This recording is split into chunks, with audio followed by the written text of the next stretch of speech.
समय के लिए। आप सभी लोग आराधना में बैठे थे और ऑनलाइन में इस तरह से आराधना करना बहुत मुश्किल है, मगर आप सब लोगों का एक मन होना देख के बहुत अच्छा लग रहा है। अलग अलग जगह से जुड़े हुए हैं। प्रभु का धन्यवाद हो। ये समय केवल परमेश्वर ही महिमा पाए, वही योग्य परमेश्वर है। हम लोग सभी लोग इन दिनों में खुद को तैयार कर रहे हैं कि यीशु मसीह जल्दी आने वाले हैं। यीशु मसीह अति शीघ्र ही हमें स्वर्ग में लेने के लिए आने वाले हैं। यीशु मसीह किस तरह से आ रहे हैं? यीशु मसीह एक दुल्हे के रूप में आ रहे हैं। एक दुल्हा जब आता है अपनी दुल्हन को लेने के लिए, तो उनके अंदर का खुशी हम उसको बयां नहीं कर सकते। एक दूल्हे के अंदर और दुल्हन के अंदर जो एक खुशी और एक आनंद जो होता है, वो वही लोग जानते हैं। तो यीशु मसीह एक दुल्हे के रूप में मध्य आकाश में आने वाले हैं, आएंगे। वो हम लोग को एक दुल्हन के रूप में लेने के लिए आने वाले हैं। वो कब आएंगे पता नहीं, इसलिए हम खुद को क्या कर रहे हैं? हर दिन तैयार कर रहे हैं, खुद को प्रस्तुत कर रहे हैं। परमेश्वर का वचन हम लोग अगर देखेंगे, लूका का 21 का 36 अगर देखेंगे, उसमें लिखा हुआ है प्रार्थना के साथ क्या करना है? उनके सामने खड़े होने के योग्य बनना है हम लोग को। यीशु मसीह जब दुल्हा के रूप में आ रहे हैं, तो मनुष्य पुत्र के सामने खड़े रहने के लिए कुछ योग्यता चाहिए हमारे पास। दुल्हन अगर नाइटी पहनी होगी तो दूल्हा का अवस्था कैसा होगा जब दूल्हा आएगा? अभी हम ये सब चीजें सालेम भैया को पूछ सकते हैं। वो अभी रिसेंटली उनका शादी हुआ है, तो उनका अच्छा एक्सपीरियंस है इसके बारे में। वो दूल्हे को लेने के लिए जब जाएंगे, दुल्हन अगर तैयार नहीं होगी, एक दुल्हन की तरह सजी नहीं होगी, तो दूल्हे का मन कैसा होगा? आज हम पढ़ेंगे, जो वचन हम लोग ध्यान करने वाले हैं, वो मेन वचन मैं बोलना चाहूंगी। लूका का 18 का 8, लूक 18:8। कोई अगर पढ़ेगा तो अच्छा लगेगा। लूक 18:8।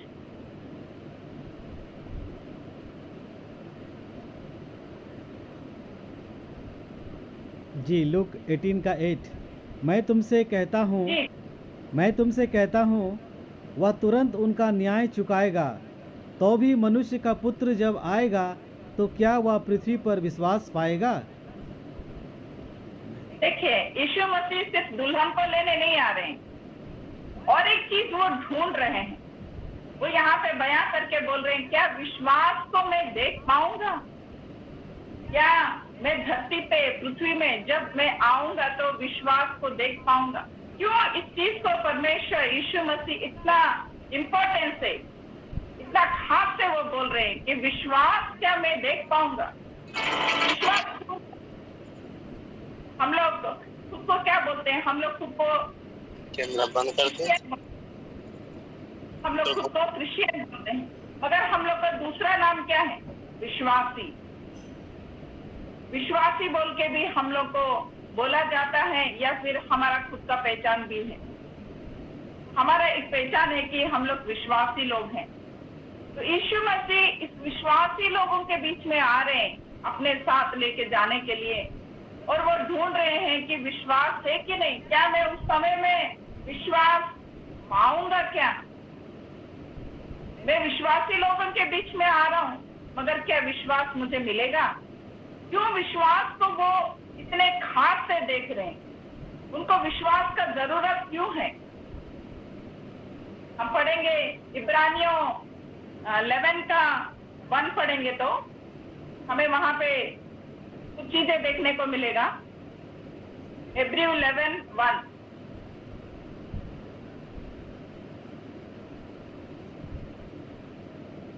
जी, इब्रानी 11 का 1। अब विश्वास आशा की हुई वस्तुओं का निश्चय और अनदेखी वस्तुओं का प्रमाण है। जी, देखिए यहाँ पे लिखा हुआ है जिस चीज को हम आशा करते हैं, इस वचन को समझने के लिए इसके अंदर थोड़ा इसको तोड़ तोड़ के हमें समझना पड़ेगा। आशा की हुई चीजों का निश्चय है बोल के लिखा हुआ है। विश्वास के बारे में, विश्वास एक्चुअली क्या है, विश्वास किस चीज को कहते हैं, इसके बारे में पौलुस ने यहाँ पे लिखा हुआ है कि आशा, जिसे हम आशा करते हैं उसका निश्चय है। इंग्लिश में इसे कहते हैं सब्सटेंस। सब्सटेंस मतलब जिसे हम ओके करते थे। निश्चय, निश्चय होना मतलब किसी चीज के बारे में हम पूरा कॉन्फिडेंस के साथ क्या बोलेंगे, हाँ ये सही चीज है। हम कोई चीज सुनते हैं तो हम परखते हैं, चीजों को परखते हैं, फिर आखिर में कहते हैं कि हाँ ये सही चीज है, हमारे लिए सही चीज है। तो एक आशा, आशा में एक निश्चय का चीज होता है। फिर अनदेखी चीजों का प्रमाण होता है। ये विश्वास के बारे में समझा रहे हैं, अनदेखी चीजों का प्रमाण। देखिए, जिस चीज को हम लोग देख नहीं पाते हैं उसका एक प्रमाण भी रहता है। जो चीज दिखाई नहीं देती हम नहीं बोल सकते कि वो चीज नहीं है। ये एग्जाम्पल बहुत बार आप सुने होंगे। ये हवा को हम देख नहीं सकते मगर हवा है। तो जो चीज हमारे अंदर आशा एक रहती है, हमें कोई चीज की जरूरत होती है तो उसके बारे में हमारे अंदर एक पहले आशा उठता है। जो चीज हमारे मन में रहता है, हमारे भावना में रहता है, मुझे ऐसा करना है, ऐसा जीना है, ये एक चीज ऐसा मुझे कुछ चाहिए, जो आशा रहता है उस चीज का निश्चय होता है विश्वास। और जो चीज हमें अभी दिखाई नहीं पड़ता मगर वो जरूर हम लोग को मिलने वाला होता है और उसके बारे में हम प्रमाण देते हैं। प्रमाण देना मतलब क्या है? प्रूफ को, एविडेंस को हम लोग क्या बोलते हैं? मुंह से खोल के बोलते हैं, हम स्वीकार करते हैं। मैंने यीशु मसीह को कभी क्रूस पर चढ़ते हुए नहीं देखा, मैं यरूशलेम नहीं गई हूँ, मगर मेरा विश्वास ये है कि मेरे लिए यीशु मसीह ने सूली पे चढ़ा और मेरी आशा है कि मैं नरक में ना जाऊं, मैं स्वर्ग में जाऊं। मेरा जो भविष्य है, मेरा परिवार, मेरे लोगों का भविष्य स्वर्ग में अच्छी जगह में रहना चाहिए, ये मेरी आशा है। इस आशा का निश्चय ज्ञान है विश्वास। विश्वास छोटी चीज नहीं है। अगर विश्वास नहीं तो यीशु मसीह भी नहीं। एक बार इस वचन को मैं ध्यान कर रही थी, परमेश्वर को मैं पूछी, परमेश्वर क्यों विश्वास को आप इतना महत्वपूर्ण से क्यों बोलते हो? तो परमेश्वर मुझे बोले, अगर तुम लोग विश्वास ही ना करो तो मैं कहां से आऊंगा? विश्वास एक बेस के जैसा होता है, एक टेबल के जैसा होता है। अगर टेबल नहीं होगा हम लोग कोई चीज नहीं रख सकते। एक बोतल रखने के लिए या फिर कोई चीज रखने के लिए हमको कोई चीज चाहिए जो नीचे पकड़ पाए। तो विश्वास, हम लोग का जो हृदय में जो विश्वास रहता, हमारे मन में जो विश्वास रहता है, वो एक सपोर्ट है परमेश्वर के लिए। हम आज चिल्ला चिल्ला के सुसमाचार देते हैं, वचन देते हैं, अन्याय के खिलाफ खड़े होते हैं, प्रार्थना करते हैं, उपवास करते हैं। भारत देश के लिए इन दिनों में बहुत प्रार्थनाएं हो रहे हैं। हम जानते नहीं कौन सा गवर्नमेंट आने वाला है, मगर हम लोग प्रार्थना कर रहे हैं। प्रार्थना किस लिए कर रहे हैं? क्योंकि हमें विश्वास है हम जरूर इसका रिजल्ट देखेंगे। तो एक सपोर्ट, परमेश्वर जीवित परमेश्वर है, वो सच्चे परमेश्वर हैं, वो आए थे और आने वाले हैं। इस चीज को जो सपोर्ट देता है वो है विश्वास। हम लोग का अगर विश्वास नहीं होगा तो परमेश्वर भी कुछ नहीं कर सकते। हम लोग देख सकते हैं किस तरह से विश्वास को परमेश्वर एनकरेज कर रहे हैं। हम लोग मत्ती 13:58 में अगर एक चीज देख पाएंगे तो उसमें एक चीज हम समझ पाएंगे। मत्ती 13:58,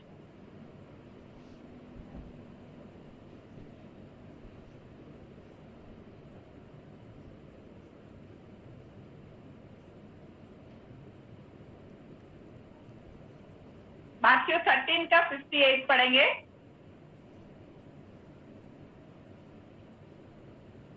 जी, वहाँ लिखा है, और उसने वहाँ उनके अविश्वास के कारण बहुत सामर्थ के काम नहीं किए। देखिए, यीशु मसीह जा रहे हैं, अपने गांव में जा रहे हैं। कोई भी कोई अच्छा काम करेगा, कोई अच्छा जॉब करेगा तो वो सबसे पहले अपने परिवार के पास, अपने गांव में लौट के जाता है वो, कि जो आशीष वो पाया अपने लोगों के बीच में वो बांट सके। हम लोग की खुशी है वो। तो यीशु मसीह भी जब सेवा में अनेक आश्चर्य काम होने लगे, तो बीच में एक समय में रुक गए और उन्होंने सोचा कि मैं अपने गांव लौट के जाऊं, जहां वो जन्म हुए, जिन लोगों के बीच में पले बड़े, मेरे जितने रिश्तेदार हैं उन लोगों के बीच में मैं थोड़ा जाऊं, मैं थोड़ा उनको भी छुटकारा दिलाऊं, उनको भी शापों से मुक्ति दूं, उनको भी मैं चंगा करूं, उनके जीवन में भी अनेक आश्चर्य काम करूं। वो लौट के गए, मगर वहां पे क्या देख रहे हैं? उन लोगों के बीच में अविश्वास दिखा। वो लोग सोच रहे हैं ये तो हमारे बीच में काम करने वाला कारपेंटर था, इसका पापा हमारे घर में टेबल बना दिए थे, खटिया बना दिए थे, ये लड़का भी उसे हेल्प किए थे। उन लोग का सोच कहां पर है? शारीरिक रूप में, जागतिक रूप में है। उन्होंने बहुत सारे किस्से सुने होंगे यीशु मसीह का, कि यीशु मसीह अंधे लोगों को आंखें दे रहे, लंगड़े लोगों को चला रहे, मुर्दे लोगों को जी उठा रहे, अनेक आश्चर्य काम कर रहे, अपने मुंह से महान महान काम कर रहे हैं। वो जानते होंगे, सुने होंगे, फिर भी उनको विश्वास नहीं है, क्योंकि उन्होंने यीशु मसीह, बालक यीशु मसीह को ही देखा, यीशु मसीह को उनके बीच में बढ़ते हुए ही देखा। उन्होंने देखने पे ज्यादा विश्वास किया। फिर भी यीशु मसीह वहां पे एक चांस ले रहे हैं, वो लौट के गए और वो वहां पे अपना सामर्थ का काम करूंगा सोचकर वहां पे प्रचार करना शुरू किए, तो कोई भी उन पर विश्वास नहीं रखा।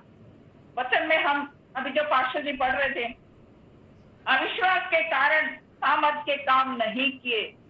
उन लोगों के अविश्वास के कारण यीशु मसीह कितना कुछ आशा के साथ सोच के गए थे, मैं अपने गांव में उद्धार का काम करूंगा, अपने लोगों के बीच में, अपने भाई बहनों के बीच में मैं उद्धार का काम करूंगा, अपने परिवार में बहुत सारे सामर्थ के काम करूंगा, परमेश्वर का प्रकट, परमेश्वर का महिमा का प्रकट करूंगा, परमेश्वर क्या चीज है मैं दिखाऊंगा, स्वर्ग क्या है मैं इन लोगों को बताऊंगा, जताऊंगा, इन लोगों को आशा दिलाऊंगा। बहुत कुछ सोच के गए, मगर केवल एक अविश्वास के वजह से वहां पे सामर्थ के काम रुक गए। तो हम इस वचन के द्वारा हम समझ सकते हैं कि विश्वास कितना जरूरी है यीशु मसीह के लिए। जितना पवित्रता, जितना दूसरी चीजों का जरूरत है, उसी तरह से हमें विश्वास एक दिए की तरह जलते हुए रहना जरूरी है। हम सभी लोग जानते हैं कि यीशु मसीह सामर्थी परमेश्वर है। जब पृथ्वी को उन्होंने बनाया, अगर हम सृष्टि को देखें, मैं सबको एंकरेज करना चाहती हूँ, जब भी आप लोग कभी डिस्करेज हो, दुख में रहे या निराशा में रहे, आप आकाश की तरफ अपने आंखों को उठा कर देखिए, वो तारों को देखिए, वो पहाड़ों को देखिए, वो पेड़ों को देखिए, चिड़ियों को देखिए। परमेश्वर का जो सृष्टि है, महान सृष्टि है। परमेश्वर ने जब सृष्टि किया, बहुत ही आनंद के साथ हमारे लिए सब कुछ तैयार करके रखे। उनका कोई भी सीमा नहीं है। हम लोग वचन में भी बहुत सारे जगह में देख सकते हैं, उनका आत्मा का कोई सीमा नहीं है, उनका काम करने का सामर्थ्य का कोई भी सीमा नहीं है। उन्होंने जब प्यार किया जगत को, किस तरह से प्यार किया? परमेश्वर ने जगत से ऐसा प्रेम रखा, उस प्रेम में कोई भी लिमिटेशन नहीं लिखा है। इंग्लिश में कहते हैं अगापे लव, उसमें कोई भी सीमा नहीं है, उस प्रेम में कोई भी सीमा नहीं है। उन्होंने अनुग्रह किया, दया किया, सीमा नहीं है। उन्होंने अपना शरीर को त्याग दिया, उसमें भी सीमा नहीं रखे। परमेश्वर सीमा रहित परमेश्वर है। और बहुत ही वाइड, इंग्लिश में कहते हैं उसको वाइड, बहुत ही उनका कुछ भी सीमा नहीं है, उनको कोई भी नहीं रोक सकता, उनके लिए कुछ भी असंभव नाम का चीज नहीं है। तो इतने बड़े परमेश्वर को जब हम पाते हैं और पाए हैं अपने जीवन में, मगर हमारे विश्वास में क्या है? हमारे विश्वास में सीमाएं बना दी है। हालेलुया। एक समुद्र का जिस तरह से सीमा होता है, समुद्र का अगर सीमा हट जाए तो क्या होगा? सब कुछ डुबा देगा।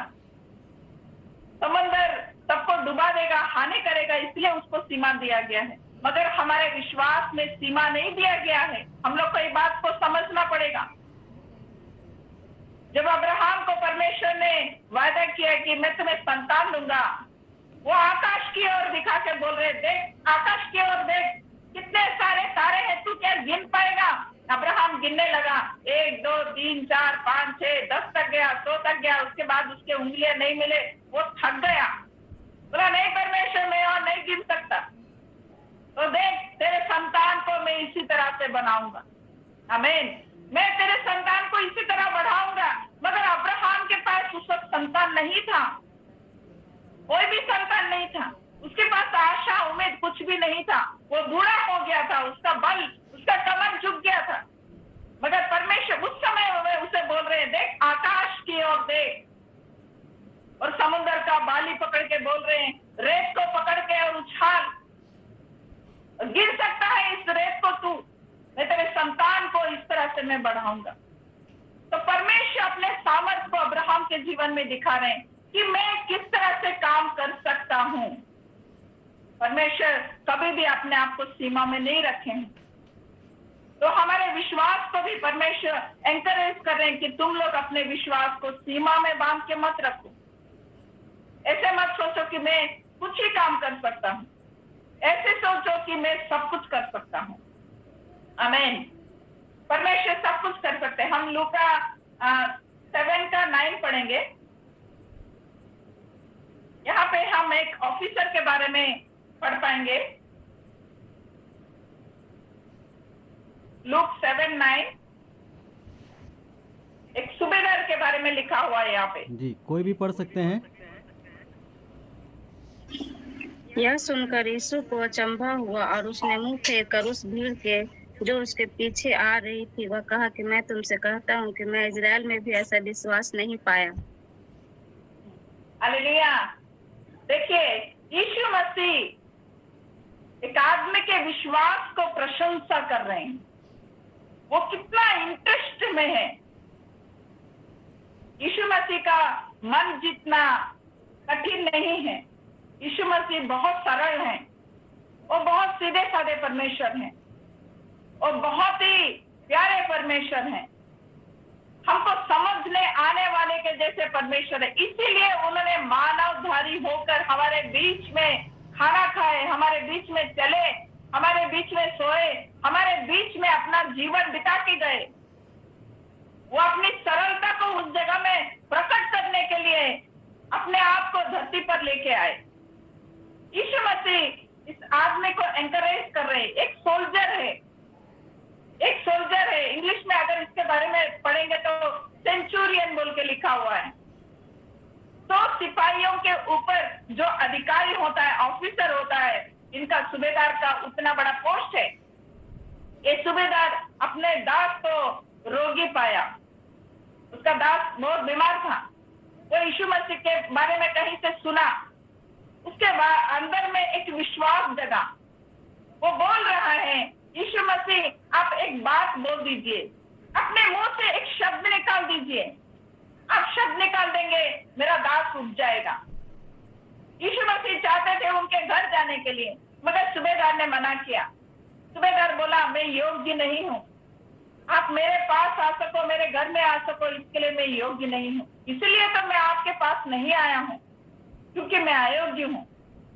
वो अपने आप को नम्र कर रहा है, क्योंकि जब यीशु मसीह के काम के बारे में वो सुना, विश्वास के उन सामर्थ्य के कामों को वो सुन रहा है, दूर से देख रहा है, उसके अंदर एक विश्वास, एक परमेश्वर का भय जागा। जब हमें परमेश्वर के प्रति विश्वास बढ़ता है, हमें परमेश्वर का सच्चा भय भी आता है। आजकल हम लोगों में देख पा रहे, परमेश्वर के प्रति कोई भय नहीं है। परमेश्वर के प्रति जो भय होना चाहिए, जो भक्ति होना चाहिए, लोगों में वो धीरे धीरे कमते जा रहा है।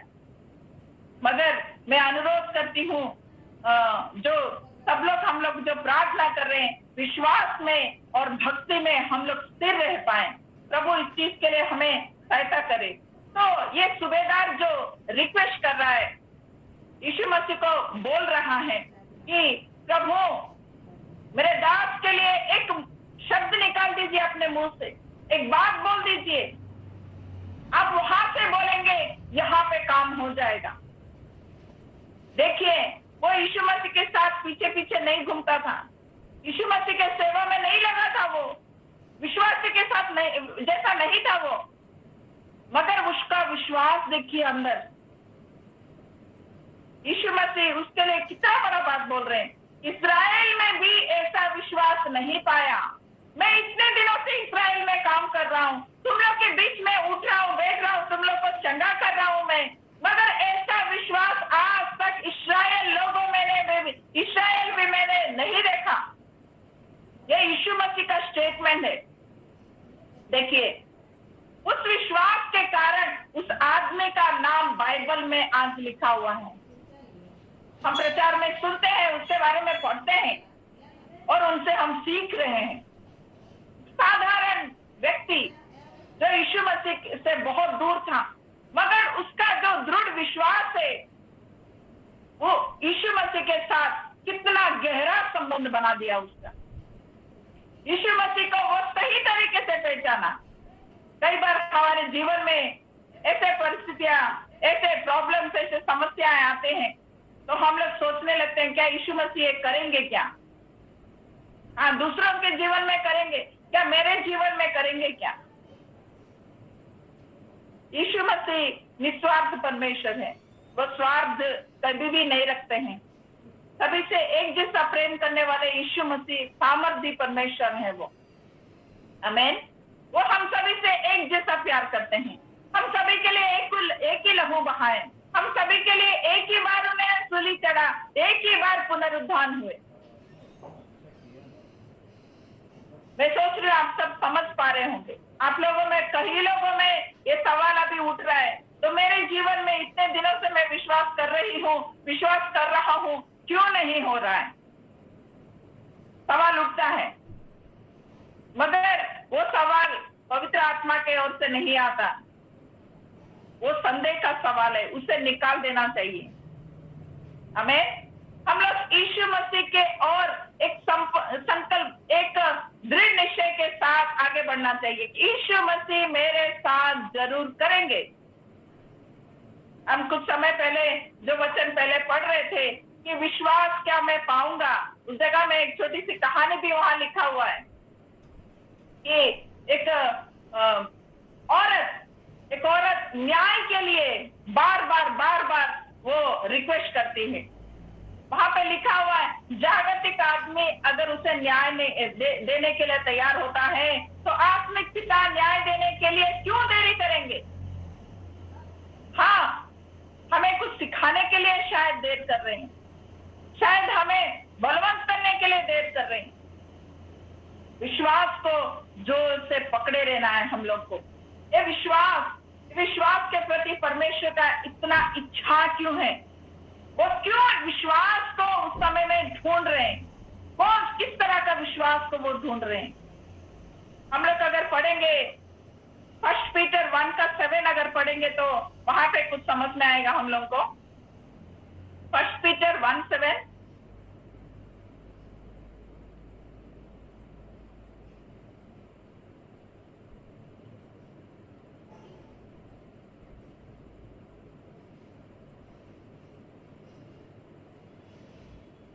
पीटर 1:7 पढ़ेंगे। और यह इसलिए है कि तुम्हारा परखा हुआ विश्वास, जो आग से ताए हुए नासमान सोने से भी कहीं अधिक बहुमूल्य है, यीशु मसीह के प्रकट होने पर प्रशंसा और महिमा और आदर का कारण ठहरे। आमीन। देखिए, हमको जवाब मिल गया। विश्वास को यीशु मसीह कैसे देख रहे हैं? बहुमूल्य। बहुमूल्य का मतलब क्या है? जिसको हम किसी भी तरह का मोल दे के हम खरीद नहीं सकते। हमारे अंदर एक जीवन है, उसको हम लोग बहुमूल्य बोलते हैं। एक लाइफ को खरीदने के लिए पैसा हम नहीं जुटा पाएंगे। किडनी खरीद सकते हैं, हार्ट खरीद सकते हैं, लिवर प्लांटेशन कर सकते हैं, आंख प्लांटेशन कर सकते हैं, मगर लाइफ के लिए कोई भी मोल हम नहीं चुका सकते। विश्वास बहुत बहुमूल्य है। आयब के पुस्तक में अगर हम देखें, आयब के जीवन में हम देखें तो परमेश्वर किस तरह से ठाट के शैतान को बोल रहे हैं, देख मेरे बंदे को देख, मेरे बच्चे को देख। तो उसी तरह से हमारे लिए भी शैतान से परमेश्वर इसी तरह से चैलेंज करते हैं। देख उसके जीवन में चाहे कुछ भी हो जाए, वो मुझ पर विश्वास करना नहीं छोड़ेगा, विश्वास उसका कमजोर नहीं होगा, वो विश्वास में दृढ़ रहेगा, स्थिर रहेगा। देख बोल के वो शैतान को हमें दिखाकर चैलेंज करने वाले परमेश्वर हैं। तो देखिए हमारे विश्वास को वो बहुमूल्य मानते हैं, इसलिए जब वो आएंगे तो उस बहुमूल्य विश्वास को भी हमारे अंदर देखने के लिए वो इच्छा कर रहे हैं। देखिए हमारे अंदर कोई वजन वाला चीज नहीं होगा तो कोई पसंद नहीं करेगा, है ना। कोई अगर प्यार से बात करेगा तो उनसे बात करने के लिए हमको अच्छा लगेगा। अगर कोई किसी में केयरिंग ज्यादा है तो हमको अच्छा लगेगा। कोई गाना अच्छा गाता होगा तो बहुत अच्छा लगेगा। कोई हमारा ख्याल रखता होगा, हमें पूछने वाला होगा तो बहुत अच्छा। किसी में कुछ ना कुछ क्वालिटी, कुछ चीजें, बहुमूल्य चीजें रहना जरूरी है। तो यीशु मसीह हमसे कुछ नहीं चाहते हैं, वो चाहते हैं कि मैं जिस तरह का परमेश्वर हूं मुझे उसी तरह से विश्वास करे। उस सूबेदार ने यीशु मसीह को ठीक से समझा। यीशु मसीह जिस तरह के परमेश्वर है उसी तरह से सूबेदार ने यीशु मसीह को देखा और उनसे वही चीज उन्होंने मांगा, प्रभु आप ना आ सको, मैं ना आ सकूं, मगर आपकी आवाज में जो ताकत है, सामर्थ है, वो आवाज मेरे घर तक पहुंचेगा और मेरे दास को स्वस्थ करेगा, क्योंकि आपके आवाज में, आपके शब्दों में अनंत जीवन है। पीतर को यीशु मसीह पूछ रहे, पतरस को यीशु मसीह पूछ रहे, क्या तुम भी मुझे छोड़ के चले जाओगे? पतरस बोल रहे, प्रभु आपके वचनों में, आपके बातों में अनंत जीवन है, उस अनंत जीवन को छोड़कर मैं कहां जाऊंगा? ये मांस लहू के बारे में समझा रहे थे। मांस और लहू की शिक्षा बहुत कठोर है। यीशु मसीह बोल रहे हैं, मेरा लहू पियो, मेरा मांस खाओ, तो लोग समझ नहीं पाए। इतने दिनों से जो यीशु मसीह के साथ घूम रहे, फिर रहे, यीशु मसीह का आत्मिक बातों को वो लोग पकड़ नहीं पाए। वो लोग बोल रहे हैं कि हम लोग कैसे आपका लहू खाएंगे, पिएंगे, आपका मांस को कैसे हम खाएंगे? ये किस तरह का शिक्षा है, हमको नहीं चाहिए। तब यीशु मसीह को छोड़ के सब लोग जाने लगे। तब पतरस के और यीशु मसीह देख रहे हैं, क्या पतरस तुम भी मुझे छोड़ के चले जाओगे? तुम्हारा विश्वास कमजोर हो गया है क्या? मैं इस तरह का निर्दय परमेश्वर हूं, तुम्हें क्या इस तरह का काम करवाऊंगा? तुम्हारा विश्वास क्या कहता है, तुम मुझे छोड़ के चले जाओगे? पतरस बोल रहा है, नहीं प्रभु मैं आपको छोड़ के नहीं जा सकता, आमीन, मैं आपको छोड़ के नहीं जा सकता। आपके बातों में अनंत जीवन है। जब मैं आपके बातें सुनती हूं मेरा हृदय उछलता है, मैं आनंद से उछलता हूं, मुझे नया जीवन महसूस होता है, मेरे परिस्थितियों में बदलाव आता है, मैं पाप छोड़ने का डिसीजन लेता हूं जब आपका वचन सुनता हूं। बहुत सारे काम वचन सुनते वक्त भी होते हैं। बहुत सारे लोग सोचते हैं आराधना में छुटकारा पाएंगे, बहुत सारे लोग सोचते हैं हाथ देने से छुटकारा पाएंगे, बहुत सारे लोग सोचते हैं प्रार्थना करने से छुटकारा होगा। यीशु मसीह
26।